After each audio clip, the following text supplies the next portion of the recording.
Nima shovqin? Jim o'tiringlar. Noto'g'ri. Agar siz o'quvchilaringizni darsda mana shunday tinchlantirayotgan bo'lsangiz, ishoning bu siz uchun eng katta zarar. Bu uchun sizga 5 ta texnika. Birinchisi, mani eshitayotganlar bitta qarsak chalinglar. Mani eshitayotganlar ikkita qarsak chalinglar. Mani eshitayotganlar 3 ta qarsak chalinglar. Ikkinchi texnika bu turli xil qo'ng'iroqlardan foydalanish. Uchinchi texnika biron bir she'r aytib, ifodali she'ringizni eshittirishga majbur qilish. Bu texnikadan Abdulla Avloniy ustozimiz juda ko'p foydalanganlar va hali hanuz ish beryapti. To'rtinchi texnika bu marhamat va beshinchi texnika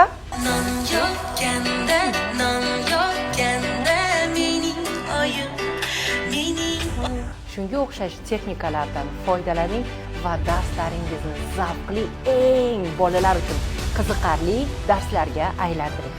Agar darslaringizda mahorat bilan dars o'tishni, sevimli ustoz bo'lishni xohlayotgan bo'lsangiz, unda zudlik bilan menga obuna bo'ling.